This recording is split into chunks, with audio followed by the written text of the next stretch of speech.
teman-teman semuanya, puji Tuhan hari ini kita bisa kembali untuk mendengarkan renungan pada hari ini. Sebelum kita mulai renungan pada hari ini, mari kita bersatu dalam doa.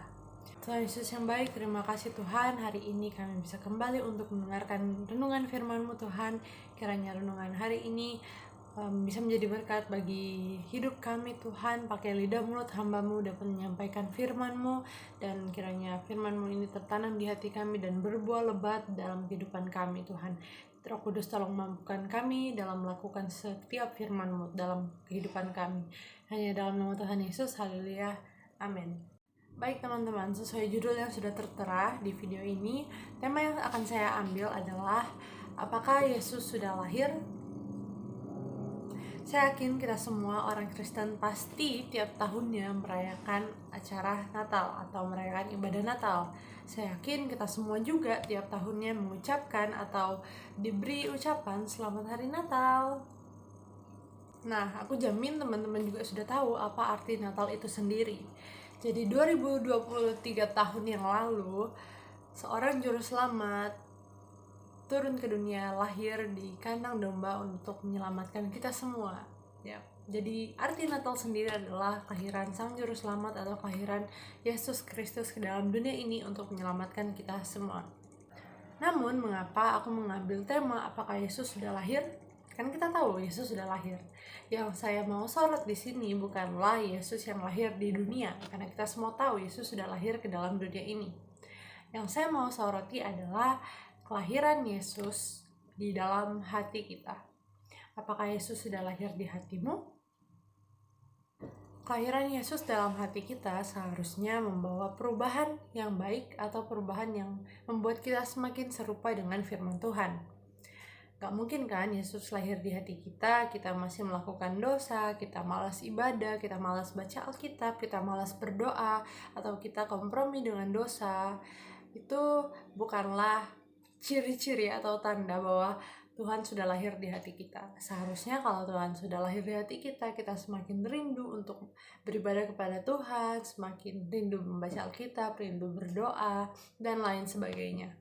Kalau teman-teman merasa sepertinya Tuhan tidak lahir di hati teman-teman, di momen Natal ini adalah kesempatan yang bagus buat kita merenungkan kembali kelahiran Tuhan Yesus di dunia adalah untuk menyelamatkan kita semua, pribadi lepas pribadi. Jadi di momen Natal ini kiranya kita membuka hati kita untuk Tuhan Yesus lahir dalam hati kita, dan ketika Tuhan sudah lahir dalam hati kita akan ada perubahan-perubahan yang luar biasa.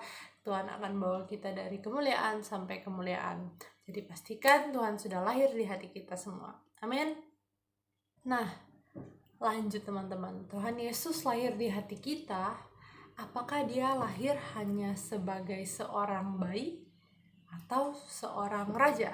Kita sama-sama buka di Matius 2 ayat 1-2 aja. Sesudah Yesus dilahirkan di Bethlehem di tanah Yudea pada zaman Raja Herodes, datanglah orang-orang Majus dari timur ke Yerusalem dan bertanya-tanya, di manakah dia, raja orang Yahudi yang baru dilahirkan itu? Kami telah melihat bintangnya di timur dan kami datang untuk menyembah dia. Di sini di ayat kedua, orang Majus tuh bilang, di manakah dia, raja orang Yahudi? Di sini orang Majus tahu yang lahir dalam dunia yaitu seorang raja. Nah, apakah kita orang percaya yang sudah bilang, oh Tuhan sudah lahir kok di hatiku, aku dari lahir udah Kristen, jadi ya Tuhan sudah lahir di hatiku. Apakah Tuhan yang lahir dalam hati kita berbentuk seorang bayi atau seorang raja? Kita tahu sendiri ya, seorang bayi atau bayi itu cuman bisa nangis, makan, tidak berdaya kalau nggak ada kita.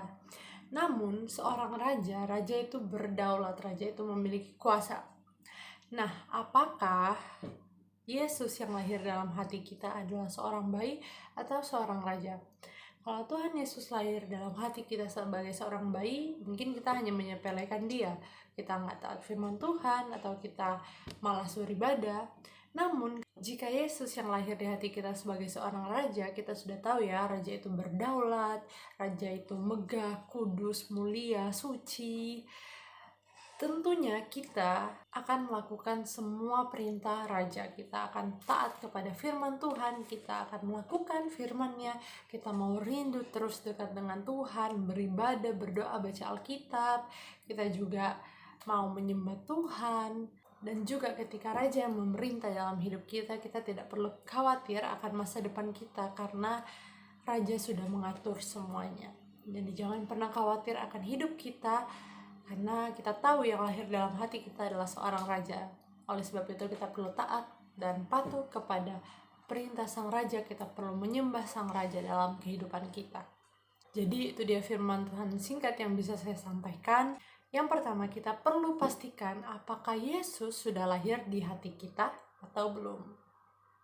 Yang kedua, apakah Yesus yang lahir dalam hati kita adalah seorang raja? Kalau dia seorang raja, berarti kita perlu taat, tunduk kepada otoritas sang raja. Itu dia firman Tuhan yang bisa saya sampaikan. Semoga jadi berkat buat kita semua. Mari kita tutup renungan ini dalam doa.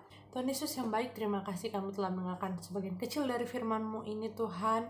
Tuhan, kiranya di momen Natal ini kami terus diingatkan bahwa Tuhan lahir bagi seluruh umat manusia, dan kami juga mau untuk Tuhan lahir dalam hati kami Tuhan, dan Tuhan lahir dalam hati kami sebagai seorang raja yang memerintah atas hidup kami, sehingga kami tidak perlu lagi khawatir akan masa depan kami, dan kami mau terus tunduk pada otoriter sang raja.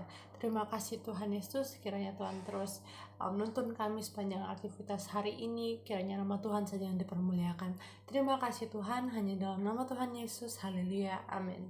Tuhan Yesus memberkati, shalom.